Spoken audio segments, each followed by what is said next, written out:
నమస్తే. This is Sourya. Welcome to our channel. ఈ రోజు మనతో పాటు సీనియర్ జర్నలిస్ట్ దాము బాలాజీ గారు ఉన్నారు. వారితో మాట్లాడదాం. నమస్తే సార్. నమస్తే. సార్, అఖండ 2 ఆగిపోయిన నేపథ్యంలోని బాలకృష్ణ గారు బాగా ఫ్రస్ట్రేషన్ లో ఉన్నారు. డైరెక్టర్స్ ని గాని, ప్రొడ్యూసర్స్ ని గాని ఎవరిని కూడా దగ్గరికి రావద్దు అని చెప్పేసి గట్టిగా వార్న్ చేసినట్లుగా వార్తలు వస్తూ ఉన్నాయి. సో అది ఎంతవరకు వాస్తవమో, నిజంగానే ఫ్రస్ట్రేషన్ లో ఉన్నారా, ఎలాంటి డెసిషన్ తీసుకోబోతున్నారు? మామూలుగా బాలయ్య సినిమా ఆగడం అనేది జనరల్ గా జరగదు. రెండోది ప్రొడ్యూసర్లు కూడా సాలిడ్ ప్రొడ్యూసర్లే. 200 కోట్లు ఖర్చు పెట్టిన ప్రొడ్యూసర్లు 25 కోట్ల దగ్గర సినిమాని ఆపేస్తారండి ఎవరైనా? సో అది అందరికి కూడా ఆశ్చర్యమే. ఎందుకంటే రెండోది ఏంటంటే వీళ్ళకి బిజినెస్ కూడా అయిపోయింది. వీళ్ళకి ఏమన్నా బిజినెస్ ఇబ్బందులు అంటే అది కూడా లేదు. ఆల్రెడీ ప్రీ థియేటర్కల్ బిజినెస్ 145 కోట్లు వచ్చిందని చెప్తున్నారు.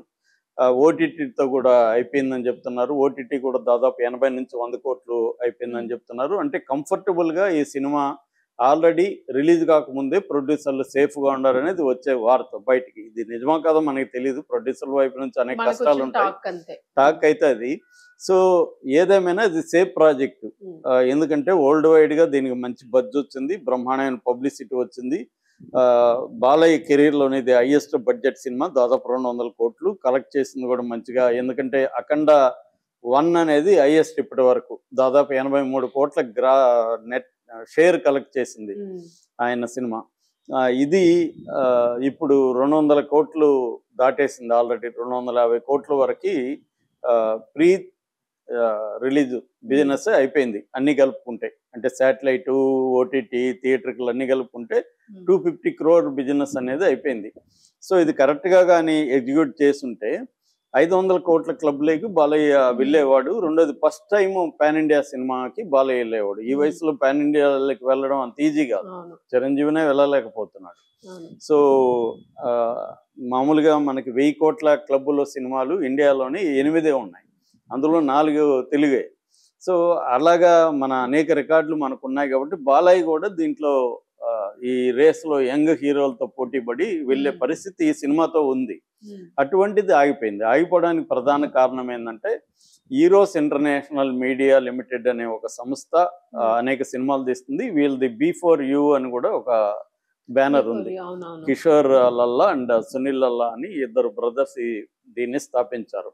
వీళ్ళు ఇండియాలో అన్ని భాషల సినిమాలతో కూడా ప్రొడ్యూసర్లతో టైఅప్ అవడం, డిస్ట్రిబ్యూషన్ కూడా బ్రహ్మాండంగా వాళ్ళకి నెట్వర్క్ ఉంది. ఇండియా వరల్డ్ వైడ్ కూడా ఈరోస్ ఇంటర్నేషనల్ అంటే వెరీ పాపులర్. అందుకనే ఈరోస్ ఇంటర్నేషనల్ అని పెట్టుకున్నారు. సో ఈ నేపథ్యంలో ఏమైందంటే ఇప్పుడు ఈ సినిమా ప్రొడ్యూసర్లు ఎవరు? రామ్ ఆచంట, గోపి ఆచంట. వీళ్ళిద్దరూ 14 రీల్స్ లిమిటెడ్ అనేది ఒక బ్యానర్ ఉంది. గతంలో సినిమాలు తీశారు. అయితే ఇప్పుడు ఈ సినిమాకి బ్యానర్ పేరు మారింది. అదేంటంటే 14 రీల్స్ ప్లస్ LLP దీని పేరు. సో వీళ్ళు 14 రీల్స్ లిమిటెడ్ గా ఉన్నప్పుడు ఈరోస్తో టైఅప్ అయ్యి, ఈరోస్ ఇంటర్నేషనల్ తో టైఅప్ అయ్యి 2 సినిమాలు ప్రొడ్యూస్ చేశారని చెప్తున్నారు. 1 నేను ఒక్కడినే అనే సినిమా మహేష్ బాబుది, తర్వాత ఆగడ్ అనే సినిమా. ఈ 2 సినిమాలు వాళ్ళు ప్రొడ్యూస్ చేశారు. మిగతా వాటిలో కూడా టైఅప్ ఉంది. ఇది కాకుండా ఇంకొన్ని అప్పులు కూడా వీళ్ళకి ఉన్నాయని చెప్తున్నారు. 14 రీల్స్ వాళ్ళకి వేరే వాళ్ళతో కూడా ఫైనాన్షియల్ గా ప్రాబ్లమ్స్ ఉన్నాయి, అప్పులు ఉన్నాయని చెప్తున్నారు.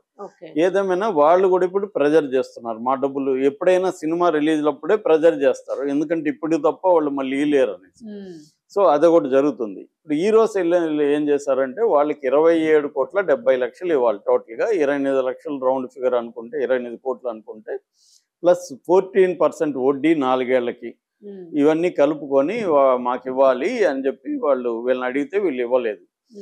ఆ బ్యానర్ వేరు, ఇది వేరు అంటున్నారు. దాంతో వాళ్ళు మద్రాస్ కోర్టుకి వెళ్ళారు. మద్రాస్ కోర్టులో డివిజన్ బెంచ్కి వెళ్ళింది. సుబ్రహ్మణ్యం, కుమారప్ప అని 2 జడ్జెస్ దీని మీద తీర్పిచ్చారు. వాళ్ళు ఏంటంటే ఇంజెక్షన్ ఆర్డర్ ఇచ్చారు. అంటే వాళ్ళు ప్రైమాపేసి వీళ్ళ ఆర్గ్యుమెంట్, హీరోస్ వాళ్ళ ఆర్గ్యుమెంట్ ఏమంటే ఈ సినిమా బ్యానర్ మార్చి కావాలని మోసం చేయడానికి బ్యానర్ మార్చి 14 రీల్స్ ప్లస్ అని పెట్టి మమ్మల్ని మోసం చేయడానికి ఇలా చేశారు. 14 రీల్స్ అయినా 14 రీల్స్ ప్లస్ అయినా వీళ్ళదే ఇది. కాబట్టి దాని పేరు మీద అప్పు తీసుకున్నా కూడా ఈ సినిమాకు కూడా లింక్ ఉంది. కాబట్టి ఈ సినిమా రిలీజ్ అయితే మాకు డబ్బులు రావు. కాబట్టి డబ్బులు లేకుండా మాకు క్లియర్ చేయకుండా సినిమా రిలీజ్ అవ్వడానికి వీల్లేదు, మీరు ఆపండి అని చెప్పారు. కోర్టు కూడా కన్విన్స్ అయింది, వాళ్ళ ఆర్గ్యుమెంట్ ఆపింది.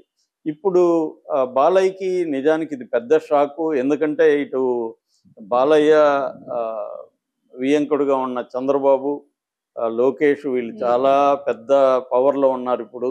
ఎందుకంటే దేశంలోనే మోడీ ప్రభుత్వం నిలబడేది వీళ్ళ మీద. కూటమి ప్రభుత్వం ఉంది. సో లోకేష్కి చెప్పినా పని అయిపోతుంది. లోకేష్ డైరెక్ట్గా మాట్లాడేయగలరు. లోకేష్ హీరోస్తో మాట్లాడితే పనులు కావా, లేకపోతే చంద్రబాబు మాట్లాడితే పనులు కావా? సింపుల్గా సాల్వ్ అయి ఉండాలి కదా. ఎందుకు అవ్వలేదంటే మరి బాలయ్య ఏమన్నా ఏముందిలే అయిపోతుంది అనుకున్నా. ఒక్కోసారి అలాగ అనుకుంటాం కదా మనం. ఏమైనా ఇదేం ఇష్యూలే చిన్నదే అనుకుంటాము. ఒకసారి మనకు తెలియకుండా అది పెద్దది అయిపోతుంది. ఒకసారి టక్కని కోర్టుకి వెళ్ళిపోయినాక ఎవరేం చేయలేరు, కోర్టులో ఉంటది అది. సో కాబట్టి బాలయ్య అనుకోకుండా ఆయన ముందుగా కానీ క్లారిటీ ఉంటే ఆయన చేస్తుండేవాడు. ప్రొడ్యూసర్లు సరిగా చెప్పలేదనేది ఒక వార్త వస్తుంది. అందుకని ఇప్పుడు బాలయ్య బోయపాటి రంగంలో ఎదిగి వాళ్ళ రెమ్యునరేషన్ కట్ చేసుకొని, సో మా రెమ్యునరేషన్ లో మీకు ఇస్తామని వీళ్ళు వాళ్ళతో హీరోస్ వాళ్ళతో మాట్లాడి, సో మాకు రెమ్యునరేషన్ లేకపోయినా పర్వాలేదు, ఇది ప్రెస్టీజియస్ ప్రాజెక్టు అని చెప్పి వీళ్ళు కొంత కట్ చేసుకొని ఈ సినిమాని గట్టును పడేయాలని ప్లాన్ చేస్తున్నట్టుగా చెప్తున్నారు. ఈ రోజు మామూలుగా అయితే విచారణలో ఉంది. ఈ లోపలే కోర్టు బయట సెటిల్మెంట్ అయిపోయి వాళ్ళకి ఎంతో 10 కోట్లు, వాళ్ళు మామూలుగా అయితే డిమాండ్ 50% చేస్తున్నారని చెప్తున్నారు. సో బాలయ్య రంగంలో దిగి 50% నేనే ఇస్తానని చెప్పి బాలయ్య బోయపాటి ఇద్దరు కలిసి 50% వాళ్ళకి ఇచ్చి ముందు సినిమా రిలీజ్ అయితే తర్వాత చూద్దాము. ఎందుకంటే వేడిలో కాకపోతే దీని మీద మళ్ళీ నెగిటివిటీ వచ్చేస్తుంది. ఒక్కసారి సినిమా అనేది చాలా ఇంపార్టెంట్. ఆ డేట్ ఊపులో రిలీజ్ అవ్వాలి. ఎప్పుడైనా కొద్దిగా ఇదైందంటే అది కోడిగుడ్డు చెడిపోతూ వచ్చే స్మెల్ వస్తుంది. సో అందుకని సినిమా ఎట్టి పరిస్థితిలో రేపైనా రిలీజ్ అయిపోవాలి. ఎందుకంటే సాటర్డే సండే ఉన్నాయి, మళ్ళీ మండేనో అట్లా రిలీజ్ అయితే దాని ఎఫెక్ట్ వేరే ఉంటది. ఆల్రెడీ బుకింగ్స్ అయిపోయినాయి. ఆల్రెడీ నిన్న కూడా మనం బుకింగ్స్ గురించి చెప్పుకున్నాము. అన్ని అయిపోయినాయి. థియేటర్లు ఇప్పుడు టక్కని వేరే సినిమా వేసేసారు అనుకో, మళ్ళీ వీళ్ళ దాన్ని ఖాళీ చేయాలంటే అదొక ఇబ్బంది. మినిమం 2-3 రోజులన్నా సినిమాలు పెట్టుకోవాలి వాళ్ళు. సో ఇప్పుడు అన్ని థియేటర్లు ఈ రోజు ఖాళీగా ఉండాల్సి వస్తుంది, బుక్ అయిపోయినాయి. హిందీలో కూడా ఈ సినిమాని గా రిలీజ్ చేస్తున్నారు. 5 లాంగ్వేజెస్ చేస్తున్నారు.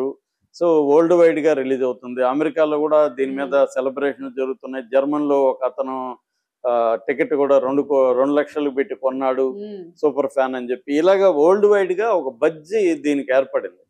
అందుకని ఇప్పుడు బాలయ్య రంగంలోకి స్వయంగా దిగి తన రెమ్యునరేషన్, బోయపాటి కూడా రంగంలో దిగి వీళ్ళిద్దరు రెమ్యునరేషన్, ఎందుకంటే పెద్ద రెమ్యునరేషన్ వీళ్ళిద్దరిదే కాబట్టి మేము రెమ్యునరేషన్ మాకు వద్దు, తర్వాత చూద్దాము ప్రాఫిట్ వచ్చినప్పుడు, ముందు అసలు సినిమా రిలీజ్ అవ్వాలని వీళ్ళిద్దరు రంగంలో ఎదిగినట్టుగా తెలుస్తుంది. మామూలుగా ఏంటంటే పెద్ద హీరోలు ఎప్పుడైనా కూడా వాళ్ళ సినిమాలు ఆగిపోయినప్పుడు వాళ్లే రంగంలో ఎదిగి స్వయంగా చేస్తారు. మనకి హరిహర వీరమల్లు సినిమాకి కూడా అలాగే జరిగింది.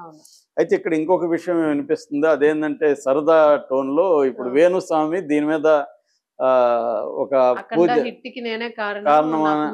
పూజలు అన్ని చేస్తున్నాను 3 రోజులుగా అని ప్రకటించాడు వేణుస్వామి మొన్న సమంత ఇష్యూ అప్పుడు. సో ఇప్పుడు చాలా మంది ఏమంటారంటే ఈ వేణుస్వామి చిత్ర పూజలు చేస్తుంటాడు, దానివల్లే ఈ సినిమా ఆగిపోయింది. సో అతను తాంత్రిక పూజలు, అతను మామూలుగా తాంత్రిక పూజలు చేస్తాడు. అంటే మాంసము మందు అన్ని కూడా పెడతాడు అతను. తాంత్రిక ట్రెడిషన్ లో పూజల్లో అవన్నీ వాడతారు కాబట్టి అవి చేశాడు అతను. అందుకని కొట్టింది. పోయి వేణుస్వామి గురించి అందరికి తెలుసు, ఆయన దగ్గర ఎందుకు ఈ సినిమాకు పూజలు చేయించారని కూడా చాలా మంది ఫ్యాన్స్ ఆవేదనగా పోస్ట్ పెడతాం. పైగా వేణుస్వామి అంటే జగన్ వైపు అనేది అందరికి ఉంది అభిప్రాయం, పొలిటికల్ గా కూడా. అతన్ని బాలకృష్ణ అతన్ని ఎందుకు యాక్సెప్ట్ చేశాడు అనేది కూడా చాలా మందికి ఇప్పుడు ఆశ్చర్యంగా ఉంది. దానివల్ల కూడా ఈ సినిమాకి ఎఫెక్ట్ అయిందా అనేది కూడా నమ్మేవాళ్ళు పెడతారు కదా, సెంటిమెంట్ ఉంటది కదా, అది అలా కూడా ఫీల్ అవుతున్నారు. ఏదేమైనా బాలయ్య రంగంలోకి దిగాడని రేపు రిలీజ్ అవుతుంది అనేది వస్తున్న లేటెస్ట్ న్యూస్. ఒక రకంగా సినిమాకి దిష్టి కూడా బాగా తగిలేసింది. దిష్టి కూడా తగిలి ఉండొచ్చు ఇప్పుడు, ఎందుకంటే పవన్ కళ్యాణ్ చెప్పినట్టుగా ఇప్పుడు దిష్టి పాపులర్ అయింది కదా. Thank you.